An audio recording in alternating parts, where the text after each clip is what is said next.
Hello दोस्तों, आप सभी का हार्दिक स्वागत है एजुकेशन गैलेक्सी में। आज अपन करने वाले हैं हिंदी 100 मार्क्स का जो है टॉप क्वेश्चन करने वाले हैं। गद्यखंड का जो है फर्स्ट चैप्टर जिसका नाम है बातचीत, जिसके लेखक कौन है? बालकृष्ण भट्ट है। और यहाँ से जितने भी इंपॉर्टेंट क्वेश्चन बनते हैं सारे इस वीडियो में करने वाले हैं। हिंदी 100 मार्क्स से जो है आपको 26 चैप्टर है, ठीक है, और गद्यखंड से 13 चैप्टर और पदखंड से भी आपको 13 चैप्टर है। तो आपको सभी चैप्टर का प्रत्येक वीडियो बाय वीडियो आपको ऑब्जेक्टिव मिल जाएगी। जितने भी क्वेश्चन इसमें कराए सभी इंपॉर्टेंट क्वेश्चन है, वीवीआई क्वेश्चन है। तो ध्यान से पूरा वीडियो देखिए, उस सारे क्वेश्चन को आप लोग अच्छी तरह से याद कर लीजिए। तो चलिए आज का वीडियो शुरू करते हैं। आज का जो पहला प्रश्न है, बालकृष्ण भट्ट का जन्म कब हुआ था? तो इस क्वेश्चन का राइट आंसर होगा ऑप्शन नंबर बी हो गया 23 जून 1844 को, ठीक है। तो बालकृष्ण भट्ट का जन्म जो है कब हुआ था? तो 23 जून 1844 को बालकृष्ण भट्ट का जन्म हुआ था, ठीक है। अब जन्म हुआ 23 जून 1844 को, मृत्यु कब हुई? तो मृत्यु जो है 20 जुलाई 1914 को। 20 जुलाई, ये भी क्वेश्चन है इसमें। 20 जुलाई 1914 ईस्वी को जो है बालकृष्ण भट्ट की मृत्यु हुई थी। और इनका जन्म स्थान जो है वो कहां पर है? तो इलाहाबाद के उत्तर प्रदेश। ये भी आपको अच्छी तरह से याद रखना है, ठीक है। नेक्स्ट क्वेश्चन, क्वेश्चन नंबर 2 कहता है बालकृष्ण भट्ट का जो है मृत्यु कब हुआ था? तो आपको अभी बताए 20 जुलाई 1914 ईस्वी को बालकृष्ण भट्ट की मृत्यु हुई थी। जन्म कब हुआ? तो 23 जून 1844 को। और जन्म स्थान भी एग्जाम में पूछा जाता है, तो आपको अच्छी तरह से याद रखना, इलाहाबाद के उत्तर प्रदेश में बालकृष्ण भट्ट का जन्म हुआ था।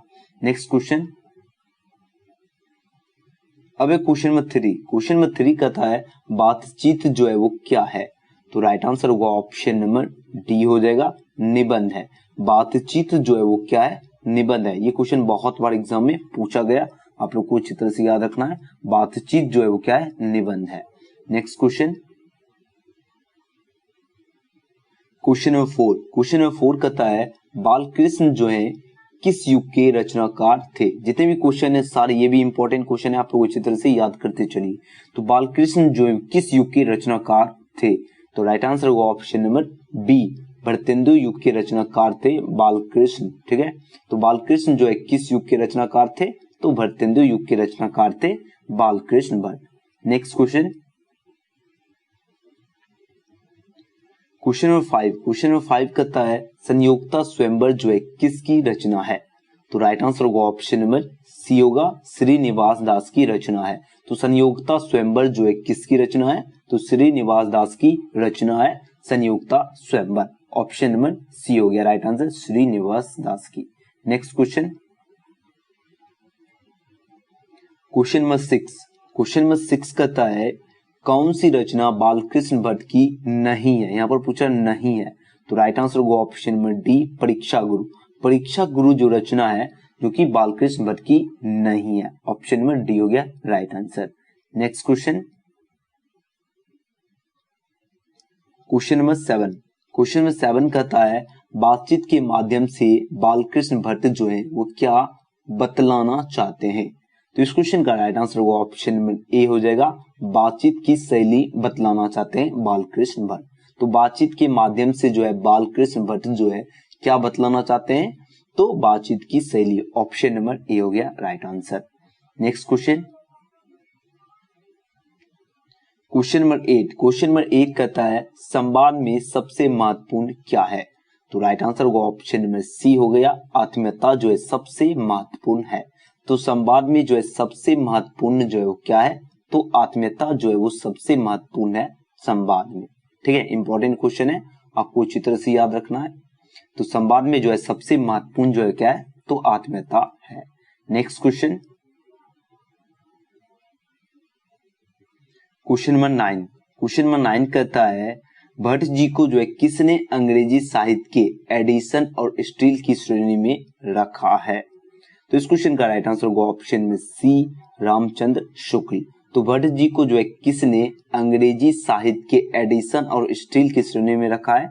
तो Ramchandra Shukla. Option number C हो गया राइट आंसर। तो रामचंद्र शुक्ल जो है जो बालकृष्ण भट्ट को जो है अंग्रेजी साहित्य के एडिशन और स्टील की श्रेणी में रखे थे। तो ऑप्शन नंबर सी हो गया right answer, Ramchandra Shukla. Next question, question number 10। Question number 10 कहता है कौन सी रचना बालकृष्ण भट्ट की है? तो इस क्वेश्चन का राइट आंसर होगा ऑप्शन नंबर ए, रेल का विकट खेल। तो रेल का विकट खेल जो है ये रचना जो है किसकी है? तो बालकृष्ण भट्ट की रचना है। आपको एग्जाम में इस टाइप का भी क्वेश्चन पूछा जाता है, कौन सी रचना जो है बालकृष्ण भट्ट की नहीं है, इसलिए आपको ऑप्शन भी याद रखना है। रेणुका जो है बालकृष्ण भट्ट की रचना नहीं हुआ, कछुआ धर्म भी नहीं है, और परीक्षा गुरु। ठीक है, तो कछुआ यहाँ पर धर्म मिस्टेक्स है। ठीक है, ये आप लोग को अच्छी तरह से याद रखना है। तो कौन सी रचना जो है बालकृष्ण भट्ट की है? तो रेल का विकट खेल जो है ये बालकृष्ण भट्ट की रचना है। और BCD रेणुका, कछुआ और परीक्षा गुरु, ठीक है, ये सारे जो है बालकृष्ण भट्ट की रचना नहीं है। नेक्स्ट क्वेश्चन, क्वेश्चन में 11 कहता है भट्ट जी को जो है किसने अंग्रेजी साहित्य के एडिशन और स्टील की श्रेणी में रखा है? तो आप लोग को पता ही, इससे पहले भी क्वेश्चन आया था। तो Ramchandra Shukla, option number C हो गया राइट आंसर, रामचंद्र शुक्ल। तो भट्ट जी को जो है किसने अंग्रेजी साहित्य के एडिशन और स्टील की श्रेणी में रखा है? तो Ramchandra Shukla. Next question, question number 12 कहता है रॉबिन्सन क्रूसो ने 16 वर्ष के उपरांत किसके जो है मुख से जो है बात सुनी? तो इस क्वेश्चन का राइट आंसर होगा ऑप्शन नंबर ए, फ्राइडे के। तो रॉबिन्सन क्रूसो ने 16 वर्ष के उपरांत जो है किसके मुख से जो है बात सुनी? तो फ्राइडे के मुख से बात सुनी। ऑप्शन नंबर ए हो गया राइट आंसर, फ्राइडे के। नेक्स्ट क्वेश्चन, क्वेश्चन नंबर 13 कहता है कौन सी कृति बालकृष्ण भट्ट की लिखी हुई है? तो इस क्वेश्चन का राइट आंसर क्या होगा? ऑप्शन नंबर बी, रेल का विकट खेल। रेल का विकट खेल जो है ये रचना जो है किसके द्वारा लिखा गया है? तो बालकृष्ण भट्ट के द्वारा लिखा गया है। तो ऑप्शन नंबर बी हो गया राइट आंसर। तो कौन सी कृति जो है बालकृष्ण भट्ट की लिखी हुई है? तो रेल का विकट खेल। नेक्स्ट क्वेश्चन, क्वेश्चन नंबर 14 कहता है बोलने से ही मनुष्य के रूप का साक्षात्कार होता है, यह जो है कथन या किसने कहा है? ठीक है, तो आपको एग्जाम इस टाइप का भी पूछ देगा, यह कथन किसका है या ये किसने कहा है, बात एक ही होता है। ठीक है, तो राइट आंसर क्या होगा? ऑप्शन नंबर डी होगा, बेन जॉनसन। ठीक है, बोलने से ही जो है मनुष्य का या के रूप का साक्षात्कार होता है, यह कथन या किसने कहा है? तो बेन जॉनसन ने ये कहा है।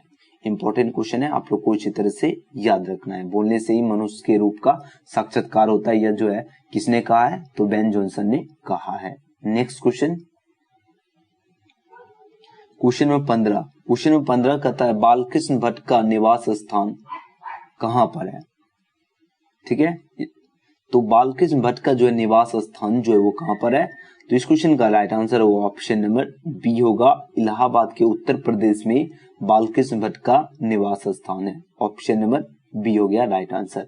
तो आपको फर्स्ट क्वेश्चन में ही आप लोग को बता दिए थे। तो बालकृष्ण भट्ट का जो है निवास स्थान कहां पर है? तो इलाहाबाद के उत्तर प्रदेश में। ऑप्शन नंबर बी हो गया राइट आंसर। तो आप लोग को जो है बातचीत पूरा हो चुका है कंप्लीट। आप लोग 5 क्वेश्चन का टेस्ट भी लिखा लीजिए और इसका आंसर आप लोग नीचे कमेंट बॉक्स में दीजिए। ठीक है, तो सारे क्वेश्चन हो चुका है, इसका आंसर आप लोग नीचे कमेंट बॉक्स में देना है। बालकृष्ण भट्ट का जन्म कब हुआ था? आप लोग इसका आंसर जो है नीचे कमेंट बॉक्स में दीजिए। तो आप लोग को आंसर भी बता देते हैं। राइट आंसर होगा ऑप्शन बी, 23 जून 1844 ईस्वी को बालकृष्ण भट्ट का जन्म हुआ था। आप लोग आंसर भी नीचे कमेंट बॉक्स में देते जाइए और आप लोग कमेंट करना है कि 5 में से आप लोग को कितना सही हुआ है। ठीक है, क्वेश्चन में 2 कहता है बालकृष्ण भट्ट का मृत्यु कब हुआ था? तो राइट आंसर होगा ऑप्शन में सी हो गया, 20 जुलाई 1914 ईस्वी को बालकृष्ण भट्ट का मृत्यु हुआ था। नेक्स्ट क्वेश्चन, आप लोग नीचे कमेंट बॉक्स में आंसर भी साथ साथ दे सकते हैं और आप लोग को एंड में लिखना है कितना 5 में से आप लोग को आ रहा है। बातचीत जो है वो क्या है? तो राइट आंसर क्या होगा? निबंध है। ऑप्शन नंबर डी हो गया right answer. Next question, question number 4 कहता है बालकृष्ण जो 21 युग के रचनाकार थे? तो राइट आंसर होगा ऑप्शन नंबर बी हो गया, भृत्यंदी युग के रचनाकार थे Balkrishna Bhatt. Next question, question number 5 कथा संयुक्ता स्वयंवर जो 21 की रचना है। तो राइट आंसर क्या होगा? ऑप्शन नंबर सी, श्रीनिवास दास की। तो आप लोग को 5 क्वेश्चन हो चुका है। इसमें से आप लोग को कितना मार्क्स है आप लोग नीचे कमेंट बॉक्स में कमेंट कीजिए, आपको 5 में से कितना सही हुआ। मिलते हैं अगले वीडियो में। Thanks for watching.